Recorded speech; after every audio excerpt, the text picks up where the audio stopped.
Hi everyone. Now we are going to discuss about the important methods of teaching environmental studies. So today we are going to discuss the introduction, then the methods of teaching EVS, that is environmental studies, lecture method, discussion method, project method, source method, and the supervised method. This many methods we are going to discuss through which we can teach the EVS effectively in the classrooms. So let's see the introduction. Teaching strategy is generalized plan for a lesson which includes structure, desired learner behavior in terms of goals of instruction and an outline of planned tactics necessary to implement the strategy. The lesson strategy is a part of larger development scheme of the curriculum. So here the teacher have to follow the strategies to teach the students in an effective way, and the strategies should be according to the behavior and the desire of the students. It should be from the student side, like what the students wants, how they want the teaching, not from the teacher's side, how she wants to or he wants to teach. That should not be implemented, but how the students want to receive the teaching or the knowledge, that the teacher have to keep it in their mind. So let's see the methods of teaching EVS. First is lecture method, second is discussion method, then project method, then source method, then last is supervised method. So these many methods we are going to discuss now. So let's see the lecture method.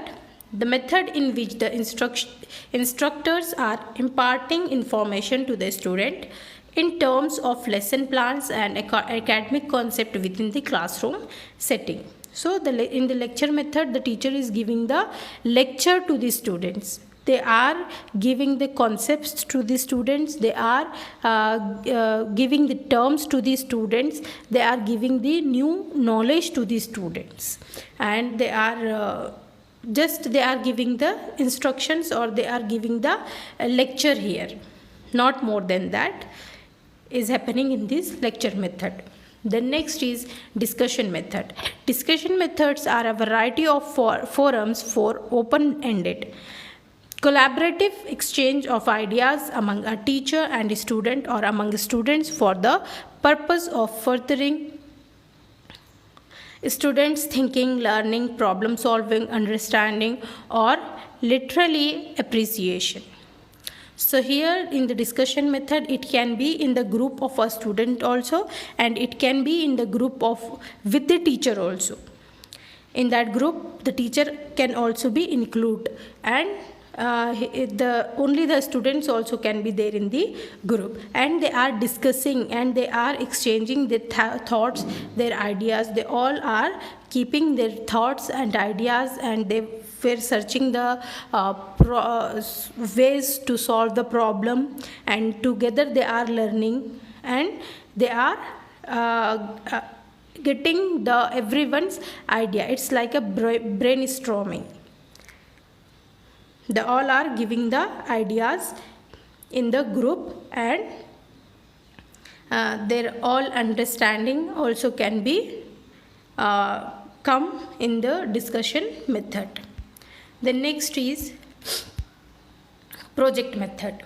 Students in project method environment should be allowed to explore and experience their environment through their senses, and in a sense direct their own learning by their individual interest. Very little is taught from textbooks, and the emphasis is on experimental learning.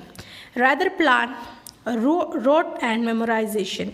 A project method classroom focuses on democracy and collaboration to solve purposeful problems. So here in the project method, we should give the projects like related to the environment, and we allow the children to go and do the experiment, do the research in the environment.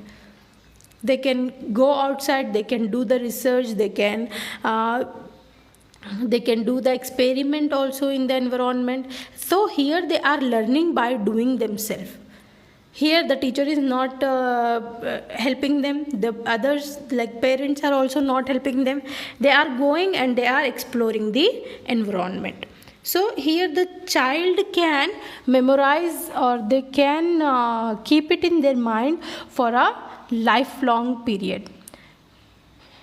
If we taught them, if we tell them to memorize it, and if we allow them to rote learning, then it will not helpful here. And the project method is the best method for the EVS, and that is environmental studies. Here the teacher should not use much textbooks. Instead of that, the teacher is allow the children to go to the environment and explore whatever they want. Then next is source method. Source method is that method of teaching in which original sources of information are used to explain a point or variety of a fact, or established a principle, or describe an event. This method involves activity on the parts of the teachers as well as pupils. So here in the source method, the teacher have to use the original source. It can be a plant. For example, if the teacher have to explain the parts of the plant, and she have to show the students what is root, what is leaf, so for that she have to bring a original plant, that is original source of information. Then the students can touch it, they can feel it, they have to use the sense here, and they can learn it in a effective way. So here whatever the child will learn, they will not forget to their lifetime. They will remember till they will become the old. Then next is supervised study. Study or preparation of lessons by a class or group in the presence of a teacher who maintains order and may assist individual pupils in improving method and habits of study. So here the supervised study is nothing but where the teacher is helping, where the teacher is supervising the children. That method is called as a supervised study. And for assisting them, the teacher will be present, and without the teacher they can learn only. If they are having any problem, they cannot find the solution. But in the supervised method, the teacher will be present there, and he or she can help the students, and they can assist the students to understand in a better way. The next is need of modern methods in environmental science. To make the subject interesting and living, the teacher should use permutations and combinations of methods, device and techniques. Example, to lend color to class teaching, he may use lecture or discussion method, or a combination of these two. So whatever methods just now we discussed, the teacher can use the two methods at a time also. The teacher can use the discussion method and the project method. The teacher can use the lecture method and the project method together to teach a lesson.